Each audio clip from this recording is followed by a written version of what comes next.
Donnie and Dolly. The team is supported by ableauctions.ca. Closing your business? We can help. Wednesday, and all of our guests today brought to you by our title sponsor, Able Auctions, ableauctions.ca. Some people in the Delaney's, OK Tire, and Langley and Aldergrove inbox making the point. Freddie Freeman, not Canadian, his mom is Canadian, but he does represent Canada in international events. Joined now from 100% Hockey, the 100% Hockey podcast, John Shannon. John, thanks for doing this, sir. How are you? A minute, I'm going to go have a shower. Don't slip. It's going to be a hot. It's going to be a hot shower. Okay. Good. That's good. Good to hear. Good to hear. Just don't walk into an elevator afterwards because your chances of slipping will increase. Heaven forbid slipping in the elevator. For goodness gracious. It's happened before, John. If you think it hasn't, you're crazy. Wonder if did Rogers slip? Did Rogers slip up, John? 12 years. I don't know if that's a good segue. It's not a bad segue. Very good. 12 years, $7.7 billion American dollars. The deal starts in 2026. Your thoughts? Well, obviously, Rogers are bullish on what hockey has done for their brand, particularly Sportsnet. And the two things that jump out at me that probably reinforced them going and doing the deal in their exclusive window was seeing a Canadian team in the Stanley Cup final, as we did last year, Donnie. Mm-hmm. Rogers did a magnificent job of activating against the Oilers-Panthers series. I mean, you couldn't go anywhere in this country without hearing or seeing something to do with the NHL, the Stanley Cup final, and Rogers and the Edmonton Oilers. And that's exactly why big companies buy rights, is to activate against them. So that one, I think, was a real positive for them to say, you know what, we really need to be part of this. I think Four Nations, even though the rights for the World Cup tournaments in 28, 32, and 36 aren't part of this deal, they do kind of fall in line with the NHL looking after its rights holders.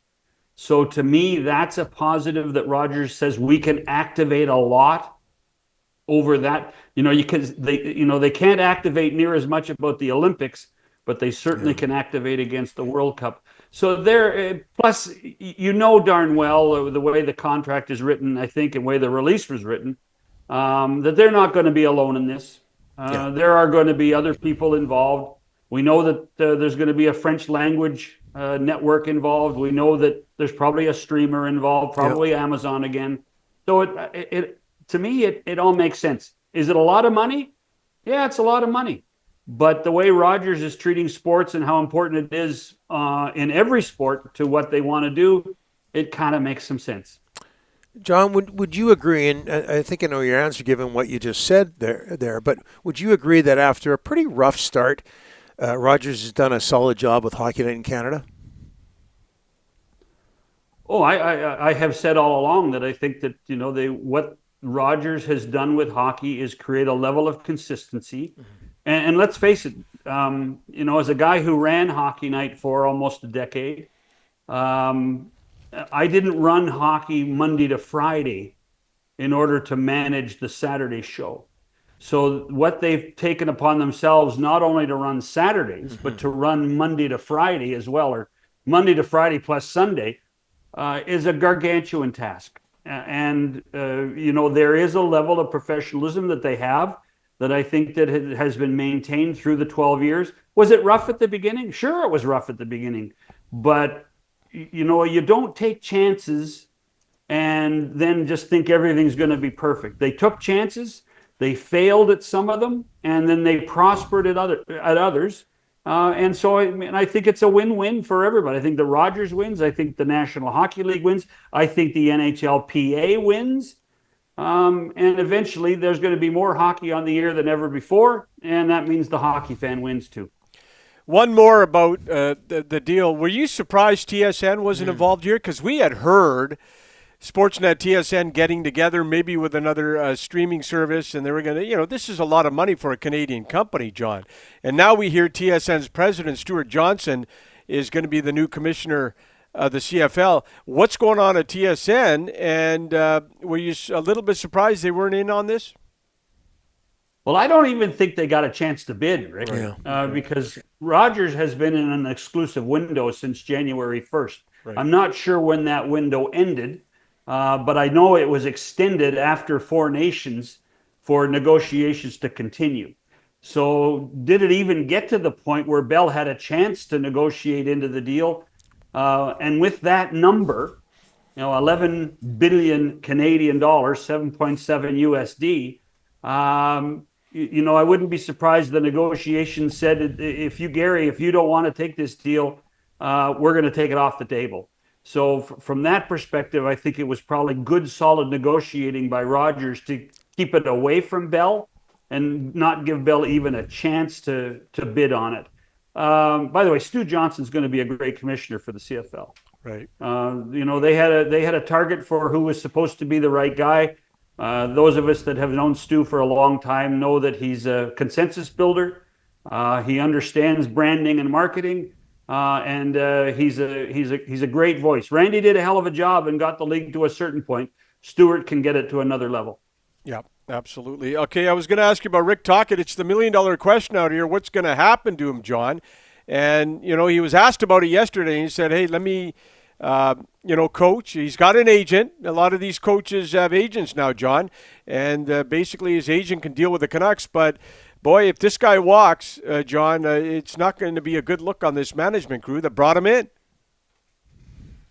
No, and I mean, do you think I don't think he's going to walk. Okay. I think that Rick. I think Rick is of the. He's a good old stubborn Canadian boy, and he came to Vancouver to do a certain thing, and that was to win. And they started that journey last year to winning the Pacific Division.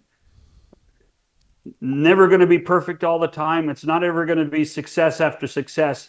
So this blip, in my opinion, this blip of this season for the Canucks, I think would probably stick in Rick's craw, and he would be in the position to say, listen, I'm going to prove to everybody that I am still that same coach, and I can do this.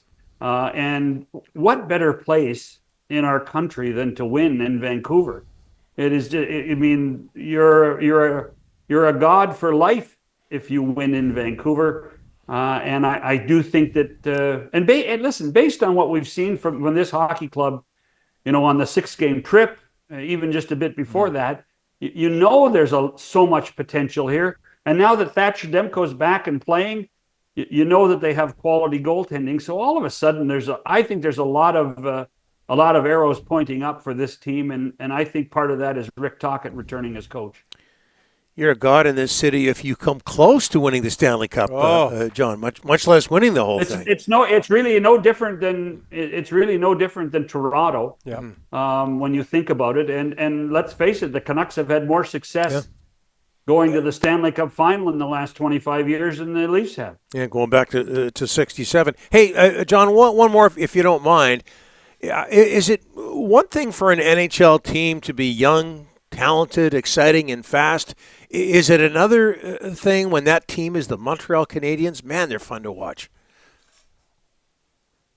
They are, and by the way, when you point into, and just as an aside, when you point to the commitment Rogers has made to Vancouver, Edmonton, Calgary, and then you look at teams like Montreal and Ottawa, this is a bullish time to support Canadian teams and a bullish time to be involved with the National Hockey League in our country. But what Montreal's done is, full transparency. They announced they were going to be rebuilding. They brought Jeff Gorton in from New York, who did a great job with the Rangers. I think Kent Hughes has been the right guy at the right time. And give Marty St. Louis a ton of credit behind the bench. That I wondered about that position when they hired him, but he has learned on the job and done a magnificent job. And right now, I've been adamant all year that the best line in hockey was Scheifele, Connor, and Velarde in Winnipeg. Right now, it might be Suzuki, Caulfield, Slavkovsky. Yeah, just tremendous. Back-to-back wins over the Stanley Cup champions. Lane Hudson. Calder. Lane Hudson is spectacular on the blue line. Mm-hmm. So good. Agreed. John, thanks for this. Appreciate it. We'll talk next week. Cheers, boys.